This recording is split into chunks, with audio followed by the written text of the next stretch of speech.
homecoming, coming home is just basically like a giant family reunion, which those opportunities are always good for the soul. So even if it's just the immediate family, like the opportunity to gather and at the same time influence our own children as well too, give them that same experience so that they see that the opportunity that at being at university provides.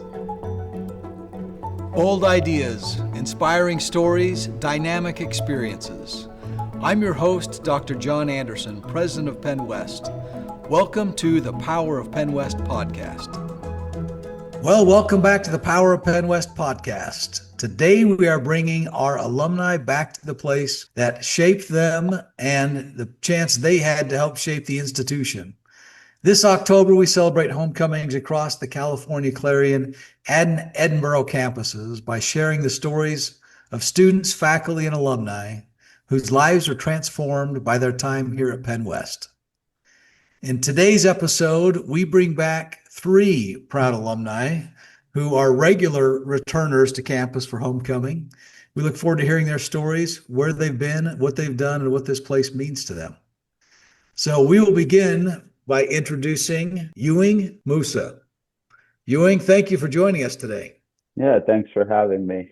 So as I understand it, you are the Director of Development at Washington Latin Schools in DC. Yes, sir. Tell me how your time on campus at PennWest helped you prepare for that. I'll work backwards a little bit. I had a conversation. Jim Geiger called me in for lunch one day at Eagle Commons and said, I think you should explore a career in development. I think it'll be right for you.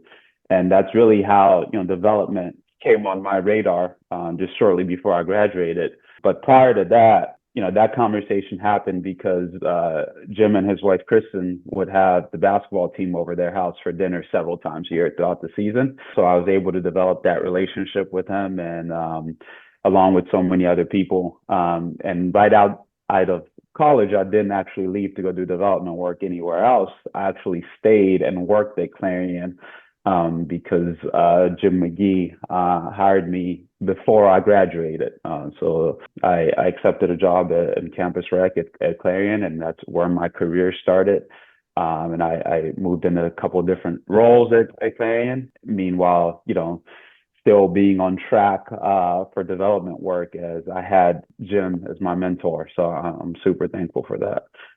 I'm glad you have that connection. Jim is still here. I get the chance to work with him and doing a great job. And so Ewing, you graduated in 2017 from the Clarion campus. Yeah. You're a basketball player. You continued to coach after that. I did. Yeah. You met your wife, Rachel. Did you meet her here? I met Rachel and Eagle Commons as well. Yes, I met my wife on campus. I played basketball with some of the best years of my life. I had great coaches, but better just athletic support overall. From the athletic training office to the custodial staff. Everyone in that building was family to me. So Clarion has really been at the center of most things in my life, interestingly enough. And my kids who didn't go there, obviously, but they see Clarion as home, and we'll give them options for things, right? Like, do you want to go to this amusement park or do you want to go to Clarion for the weekend? And it's almost always, they pick going back. So that's something that's been special to us because, our family's happy there. And it's always been home. Since we got on campus in 2013, and I look forward to that continuing for years to come. Excellent. Thank you. Glad you and your wife and your two children enjoy coming back. Let's meet our next guest, Rachel Saul Rearick. And Rachel, you are a 2006 graduate of the Edinboro campus. Yes, absolutely. Thanks so much for having me here today. Well, thank you for taking time to join us. You earned a BFA in Printmaking and Art History, which Edinboro is well known for. And tell us a little bit about your journey since then. Wow. Well, it has definitely been a journey. So I left Edinboro, and I will say that the campus really kind of prepared me for what was next. I didn't, I was one of those people that came to campus. I wasn't entirely sure what I wanted to do. I knew that art was involved, and I thought like I myself would become an artist. But I worked in student living and oddly found out that I loved administration. And I don't know how many people can say they love administration, maybe yourself. And it was kind of a journey on campus through my faculty and just kind of like support and network to learn that the next step for me was to go on and get a master's degree in public administration. So I did that again, but I of course stayed in the We'll Edinboro forgive area. you. We'll forgive you for going to Gannon for your master's, but we'll take you. Yeah, yeah. Sorry about that. You did a residency also at Wilson College, is that right? I did do a residency right after graduating in Edinboro, and interestingly enough, my printmaking professor at the time, I believe she was actually like a visiting print professor, did that same residency. So it was kind of fun. It was like this continued learning with somebody that I had been learning from on campus that then became a colleague, which has been an interesting kind of facet of all of this in my life with Edinboro. I continue to work with faculty that I had that are now my colleagues. For instance, Cappy Kennard is, on my board here at Contemporary Crafts, who was my faculty member when I was at Edinboro. Oh, that's great. I was just in her lab up on the Edinburgh campus the other day. She's still Yeah, teaching students every she day. sure is. Yeah. And our third guest today is Robert Powell. And Robert, welcome to the show. You graduated with a master's in education in 2015. You've gone on to become an experienced administrator and working on the culture in the education industry, and currently serve as the principal of Propel Northside in Pittsburgh, Pennsylvania. So thank you for joining us and look forward to hearing about your recognition as the Keystone Technology Educator and Educator of the Year and the innovations that you've been able to implement in education. So Robert, thank you so much for joining us today. All right, yeah, well, thank you just so much for allowing me the opportunity just to be here with you guys. Cal is a part of my childhood experience. It's been a part of my life for a very long time, so I'm very honored to be with you guys today. Well, as we start to jump into this, let's have each of you take a moment and look back to the times you were on campus as a student. What were your favorite places to go? Where did you like to hang out with your friends?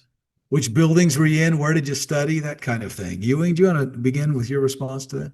The easy answer for me is Tippin Gymnasium. It's where I spent a lot of my time. And at Eagle Commons, we would go from practice to the Commons and spend what felt like 10 or 12 hours in there. And a lot of time at the county seat, as everyone on campus, we love the seat and Michelle's Cafe. But, on campus, mostly it was, Tippin, Commons, the Rec, where I spent a lot of time on campus.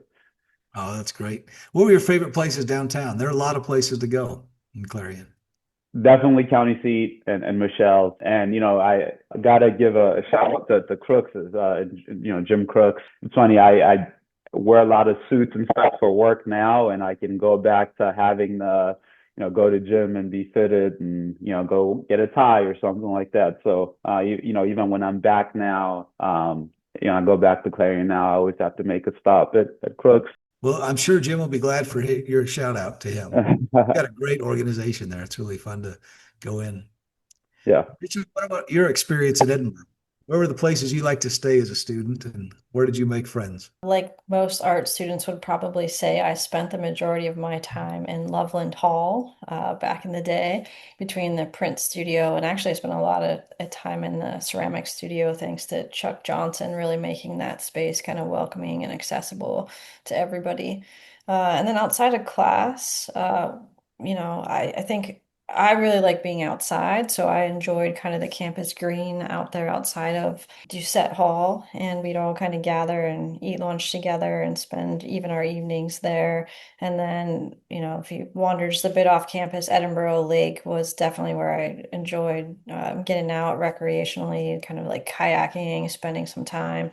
This weekend, I just went up. I was really happy to see that somebody has actually utilized that space. They've put kind of cabins out there. You can rent kayaks, rent pontoon boats.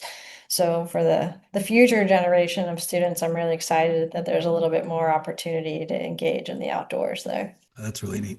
And Robert, tell us about your experience in Cal. What were your favorite places to go and what memories do you have? My story actually with Cal U is interesting because both my parents graduated from Cal. So I was raised literally on this campus. And my brother attended, and we're only like 18 months apart. So, like, part of his college experience was somewhat of mine as well. So, although as an undergrad, I did not attend, Cal is still my home. Like I said, I grew up on this campus. We were at parades, events, plays, choir concerts, whatever was happening here at the university that my parents were connected to, we were always a part of that. As a child, there was a house where my parents and all of their sorority and fraternity friends and families would gather every year.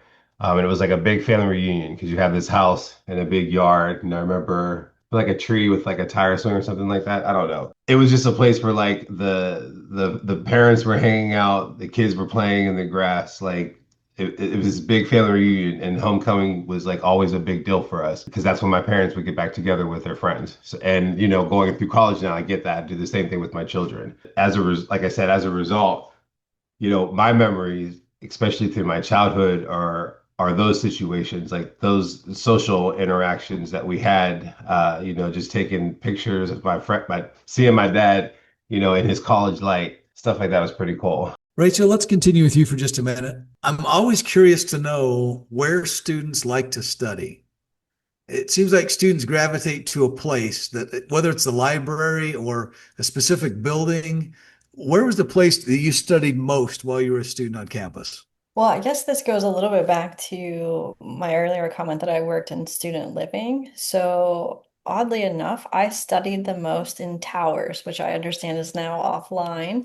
But there was kind of the common area that at the time there were vending machines, there were a lot of tables. People would kind of get together into the late hours of the night and we'd pull out our books and study there. And it was great when you worked in student living because you also were able to kind of keep an eye on what was going on and build community as you were studying. Mhm. That's great. Ewing, how about you? What was your study spot on campus? I'm going to answer this question, and then a lot of people are going to call and text me saying that I didn't study. The library was the absolute worst place you could go if you wanted to get something done.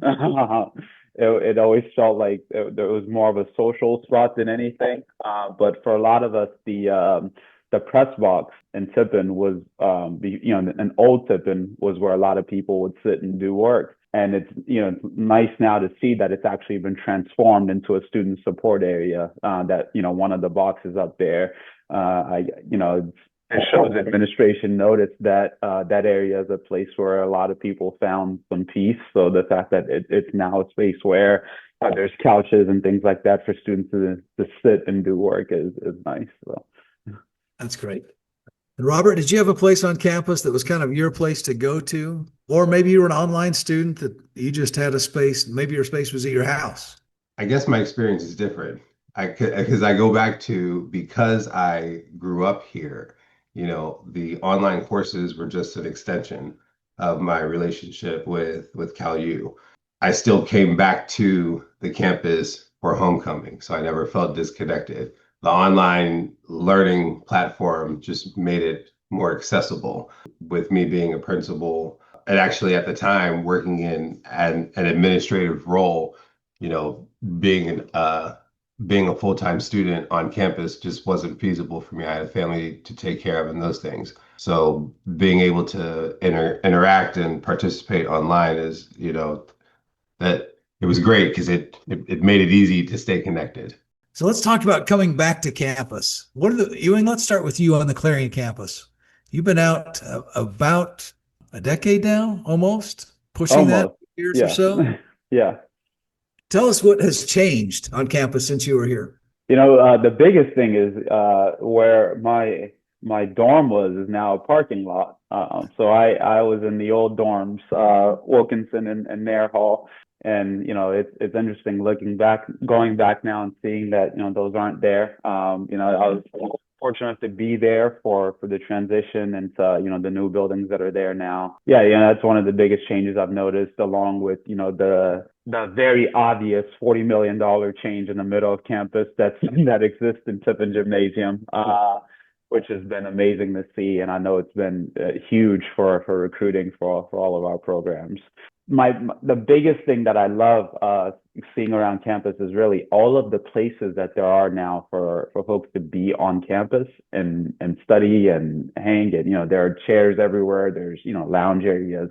I always thought that was sort of looking at it now, like the coolest change that has been made to create opportunities for folks who just sort of relax midday on campus. So that's probably some of the biggest changes that really didn't exist that much during my time as a student, but it's cool to see now. That's great. Rachel, tell us the changes that would happen. Edinboro's changed significantly. And tell Yeah, us, it really, really has. I mean, I would echo Ewing. I think, the residence halls have absolutely just transformed and look very, very different. Many of them are gone as well from my time. The other thing I would say is that the university center, while the external shell looks very similar, interior is just totally, totally different than when I was there. Even, going back looking for where did the climbing wall go or the racquetball courts or the things that I like to do while I was there. It looks like an entirely different place inside.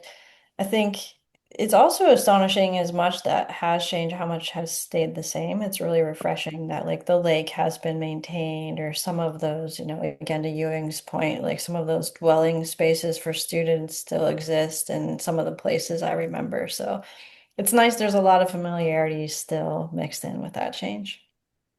so let's jump now straight into homecoming. Homecoming is an event we hold on each of the campuses. It's an opportunity to get alumni back on campus, to reconnect, to help them remember the days they were here as a student. But also, as a student, you experience homecoming from a different way. What was homecoming like for you when you were a student, Ewing? All right, let's see what I can remember. I think it's seeing Main Street be so packed. That was like that's the thing that stands out the most to me, especially on the craft day Friday, where you can't really walk down Main Street without bumping into people. That was always crazy. And seeing the amount of we always thought, as the guys on the team, like, you didn't have that much money to spend that weekend because so many of the alums would come back and be like, "Oh, we'll take care of this meal, or we'll do this, or we'll buy you this." Everyone was just always so happy to be back and give back to those who went through the program before. I always thought that was cool. And now going back, in places like Mechanistic Brewing, where it seems like a coming together of old and new. But yeah, it's, for me, it was always seeing how just the town went from 10,000 people to overnight 100,000 people. It felt like just it was so packed. That really is my reason for coming back all the time, because I'm like, so many other people make that trip. I can't really think of a reason not to, because it means that much to all of us. That's great. Rachel, what was homecoming like for you as a student? I remember really kind of the parade and the floats, and again, that kind of Main Street feeling that happened during homecoming, everybody kind of getting up early and coming out and having breakfast and starting the day, and just being proud to be an Edinboro student, current or past. And also, I am a terrible golfer, but I love golf. And so the golf outing was something, even as a student. I actually haven't played in it as an alum, but I loved it when I was a student. I'm now excited, to be on the board and supporting the golf outing. Oh, that's great. And Robert, what was your perspective as a student about what homecoming could offer to you or the campus? So when I think about the word just homecoming, the word itself, break it apart, coming home. Cal U has been a part of my family for such a long time. Homecoming, coming home is just basically like a giant family reunion, which those opportunities are always good for the soul. So even if it's just the immediate family, like the opportunity to gather and at the same time influence our own children as well too, give them that same experience so that they see that the opportunity that at being a university provides. Ewing, I'm curious, you get now the opportunity to see homecoming through your kids' eyes. Yeah.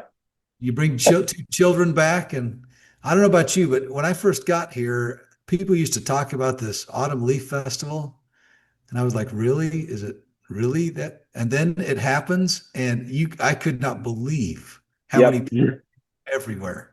It was so impressive. What, Yeah. seeing homecoming through your children's eyes. Yeah, I used to be the same way. I'm like, well, what is it? Leave? That's what we're celebrating? Or like, but my kids love the parade. That's really the part that stands out. And then being sideline, in the tent for the football games, and my son is waiting for the cannon to go off as a touchdown is scored, and getting to see my classmates and their children, that part is cool. That having that for my kids to look forward to every year. But the parade is obviously their favorite part. It's cool seeing what is stayed the same for the most part in the parade, and then seeing new things, and then seeing a lot of the same faces from when I was 18 years old, seeing those faces to now coming back with my kids and seeing very familiar faces and places. That's always been great. But making the walk down to the stadium after the parade is done over to the game, that's always like such a cool feeling for me. That's really neat. Thanks, Ewing. And Rachel, what is it like for you to come back and reflect on those times as a student? What are the things you enjoy most about homecoming?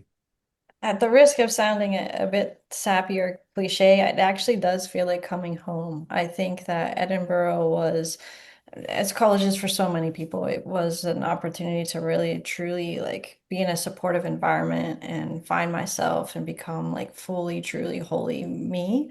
And so coming back to campus is always a great opportunity to kind of reground myself, think about like who I have become, think about what Edinboro has like given to that kind of journey.